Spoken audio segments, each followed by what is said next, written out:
Hello everybody, welcome in that video. I'm again with Peter from Elevate Kiteboarding. If you want to know who is Peter, you have to check our previous video on urban legend of kitesurfing. But to sum this up very quickly, Peter and his team is in charge of the equipment development at Elevate Kitesurfing. Is that right? Hello, Pierre. Yes, that's correct. Yeah, we do basically the development of the product and including the selection and also partial development of the raw materials with our raw material supplier. So in this video, I wanted to speak with you about the new material because it's something I think every kite surfer saw coming. In the previous year, every year you had something a little bit different with the bridle, and then we had pulleys and then no pulleys. And it was a lot about bridle geometry and shape of the kite. Yeah. And nowadays it changed and we start seeing a little bit more the marketing be drive towards the new equipment. So in my book, it looks like they were a bridle geometry and shape era. And now we are entering the material era. Do you agree on that? Yes and no. All right. So, I mean, the shape for sure. We have been developing different kite shapes since day one of the sport, and I started designing kites in 2000, inflatable kites. And we are still refining these shapes. So still every year, kites, no matter what kind of raw material, are getting better. But yes, we have a broader selection of raw materials now available, and raw material supplier also sees a need in working on more high performance materials. So we have, let's say, a broader a base of materials we can use. Okay, so when choosing a more premium material, I feel like people focus a lot on the weight reduction, when actually maybe the stiffness matter more. Yes. What's your opinion on that? Absolutely. I mean, a kite needs to fly, so it's good if it's light, you know, so no question. But the weight of the kite, the main material where you can save weight is actually in the bladder material. Okay. You know, the bladder material is has the highest density in the kite, and so reducing, let's say, a bladder from 90 micron material down to 60 micron, you will have the biggest. You speak about the plastic, the thing that is inside, right? The bladder. Okay. Sorry, the bladder is the achievement, and this is actually what most kites that are very lightweight built have. They all have very thin bladders. Okay, so the bladder inside changed a lot. It's not only the material. No, so well, the bladder is a material. Yeah. But once again, the greatest reduction in weight you can achieve with reducing the thickness of the bladder. Okay. But that comes also for a price, because you will easier have damaged bladders. You know, your micro holes and these things. So you need to evaluate for yourself. You know, how thin you want to go. And then use that. For example, our other material, canopy material. When you we use a 4x4 ripstop from Tajin, which has about a weight of 58 grams a square meter. Yeah. So when you use a 2x2 ripstop of Tajin, this has about a weight of 52 grams a square meter. The difference is about 6 grams a square meter. Yeah. When you talk about a kite of 10 meter size, you are saving 60 grams from a 4x4 to a 2x2. But the 4x4 is a much stiffer material with less elongation, less stretch, and also better tear resistance. So with the 4x4, for 60 grams more, you have a more durable kite and with less wear and tear over time. And also you have a kite with a canopy that transfers the wind energy more direct, because it does not stretch out.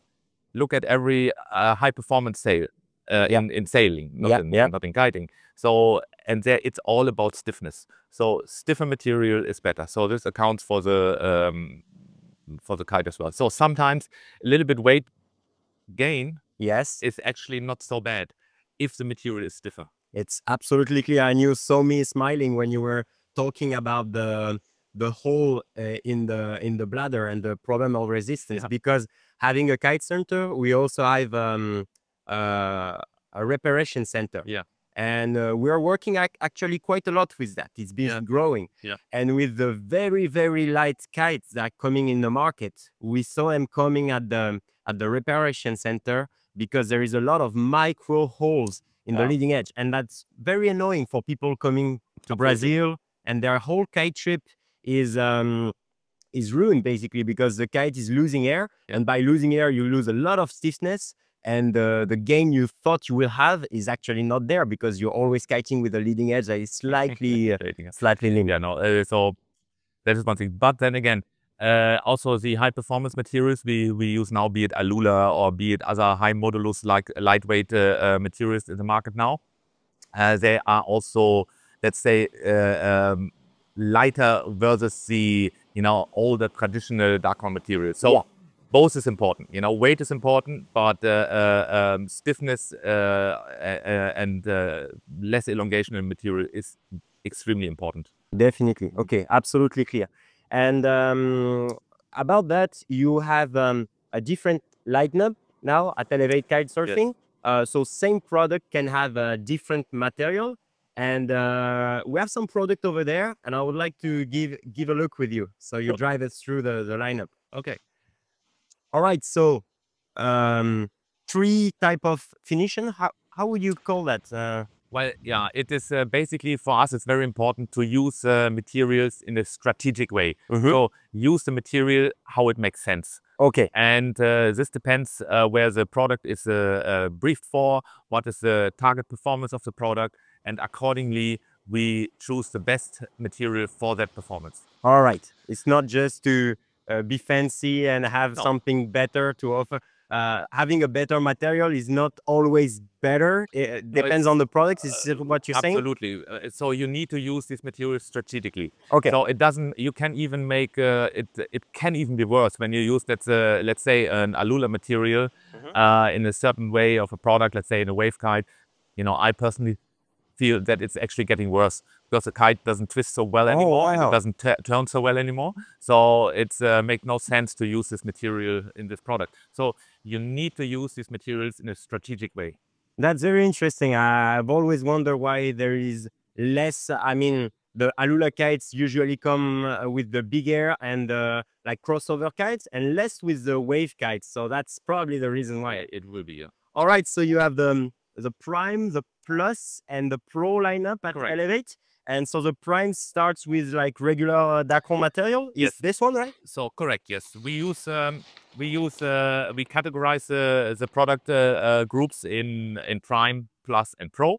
And for the Prime, we use Teijin Dacron. It's all Teijin material. It's a 160 gram Teijin Dacron material. All right. Which provides a very user-friendly, durable, reliable performance. It's not a low performance material. It's a medium to high performance material. All right.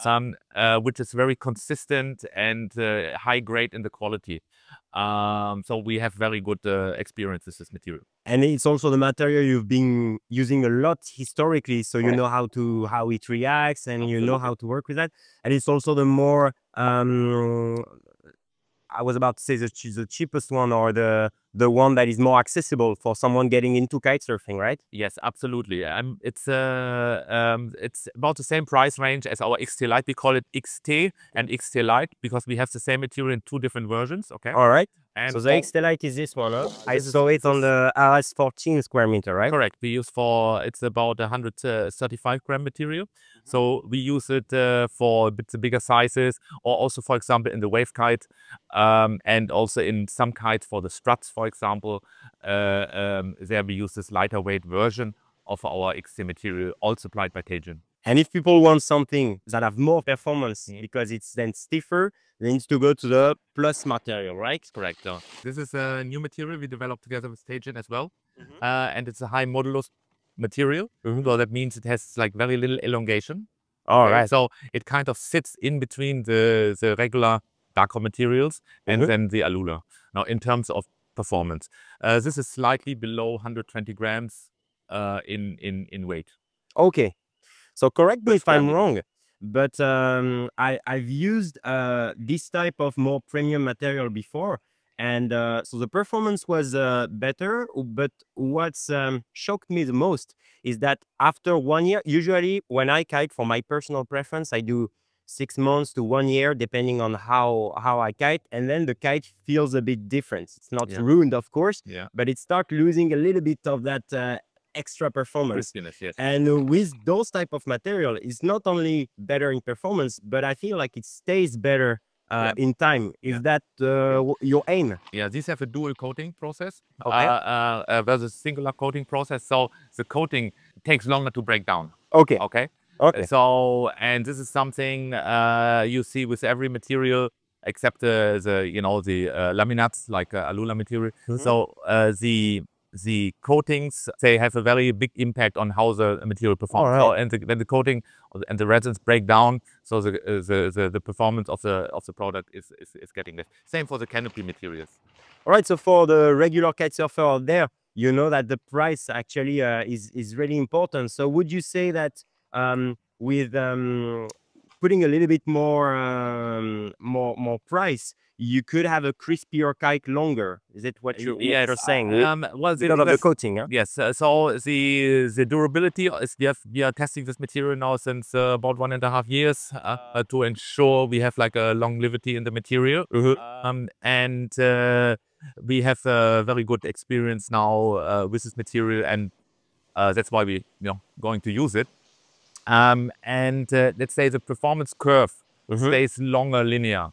No, it doesn't start to break down in this way. So that when you see the curve, the aging curve, it stays a bit longer linear. So what would you say would be the reason from going to this one that seems great already to what most people consider as a Rolls-Royce as a kite material nowadays, the Aluula Gold? Yeah. So the Aluula is a very stiff material with a very low weight. This is about 82 grams a square meter. Now we have 82 grams square meter and extreme stiffness. There we have 117, 118 gram a square meter with a little bit more elongation, but still good stiffness. Okay. And here we have about 135 or 160 grams a square meter. Okay. With less. So you have. So when you work yourself through this lineup, you will, and with the Aluula, you end up with the lightest material and the stiffest material at the same time. All right. So this is why it's considered this Rolls-Royce, what you say.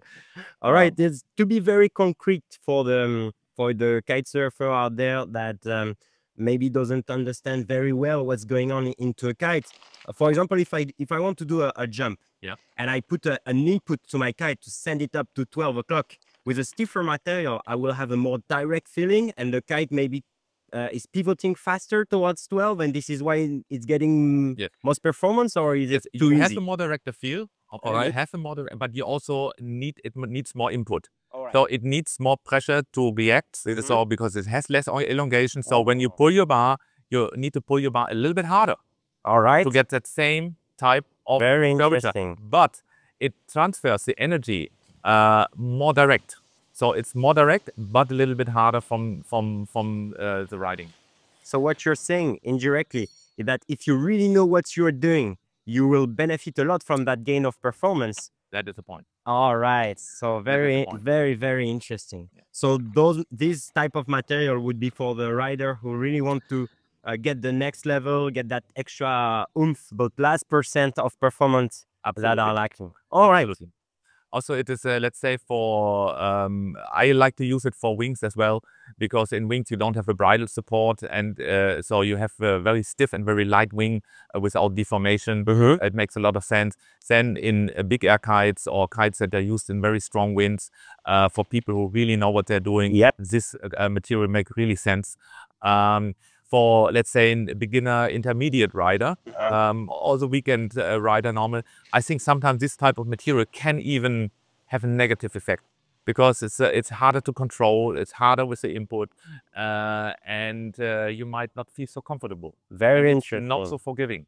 If I may give an input about my work, because my work is to coach people, like learning new tricks, I felt sometimes that this type of material, even though being very performant, it's a little bit harder to steer, and because they move so fast, sometimes you need that like that easiness of the more simpler version. But definitely when you start looping the kite or having very aggressive input, you can really feel a difference using those materials. And I'm very happy that you confirm what I felt as a, like, let's say, regular rider. Okay, Great. Very interesting. Thank you for presenting the whole lineup and the whole material. And I have a few more questions about material for you. So you've been talking a little bit about it, but I feel like it's a point that is really important. And coming to see you, I've been asking my community what they wanted to know about this new material. And a lot of people are really concerned about the quality of the product.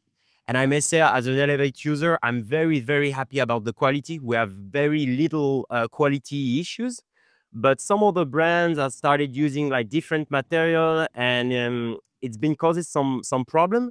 So what you guys have done at Elevate to keep the consistency in quality while using new product, new material?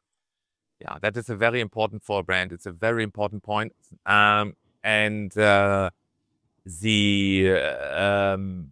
For us, for example, our warranty rates are, when we go to the factory, they are always very happy to receive us because we are below 0.5% below. Yeah. And that's fantastic. And how to achieve that? So in our case, we are using, we only use raw materials where we feel very safe to use. So working with Teijin as a main raw material supplier, we are very happy because the quality is consistent and outstanding. There's a lot of other, material suppliers in the market, but how much more or less? Is that 2, 3, or 10, 20? Or let's say it depends if it's like some canopy materials, maybe less than 5. All right. And in the inflatable structure materials, similar, maybe 5 to 10. But we prefer to work with Teijin as much as we can.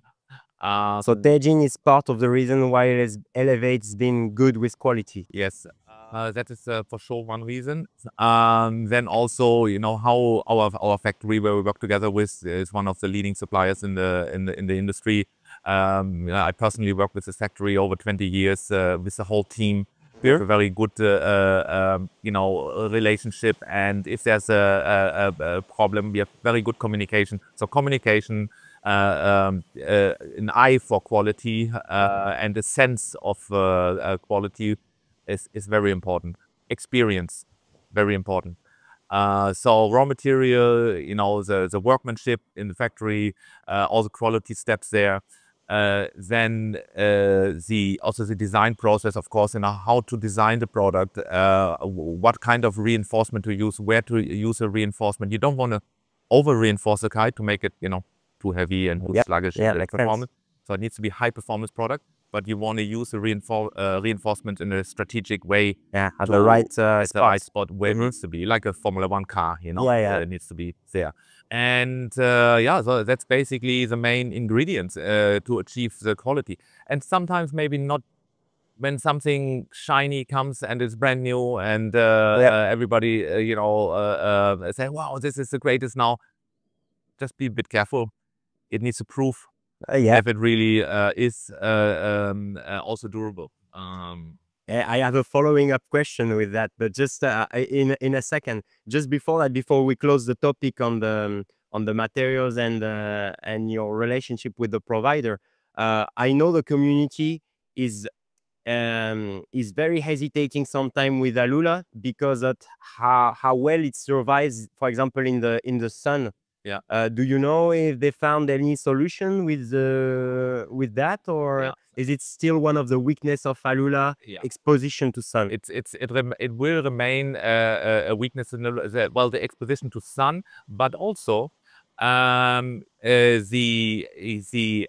Aluula is a very stiff material, but still there is some movement in the material. Okay, and you have a woven material, and then you have like a film. The woven is laminated to a film.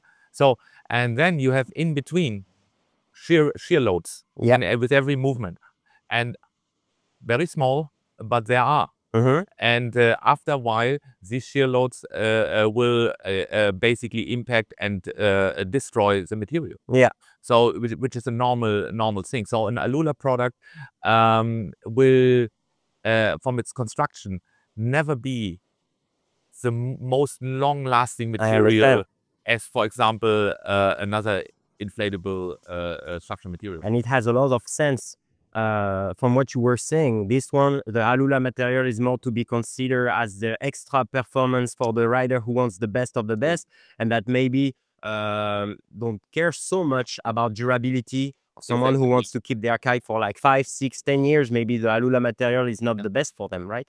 Correct. Yeah, it will still work. Also, when you say, but also one thing that needs to be said: Aluula has improved the material.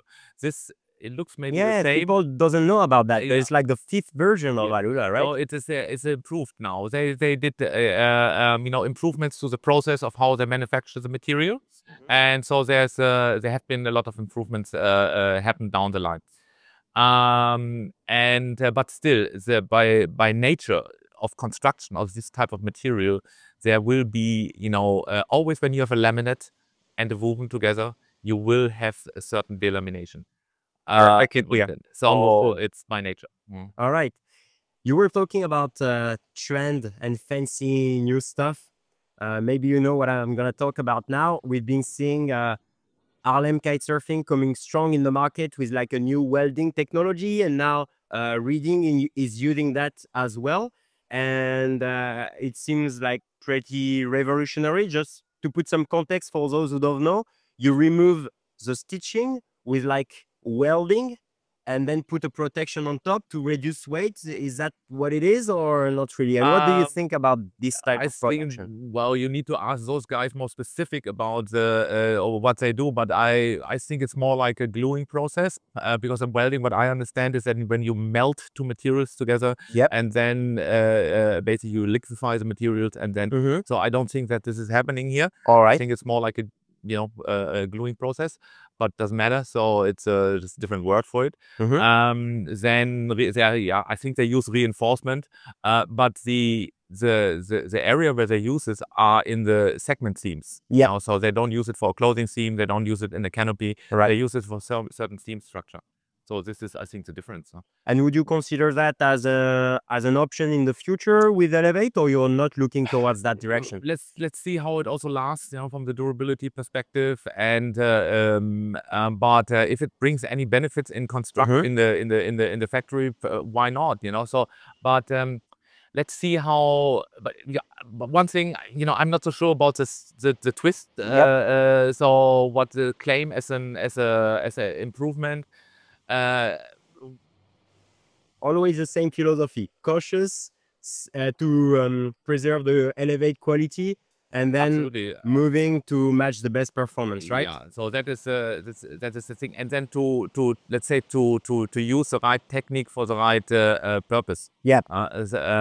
So I don't think the stiffness of the product there is achieved by welding or gluing. Okay.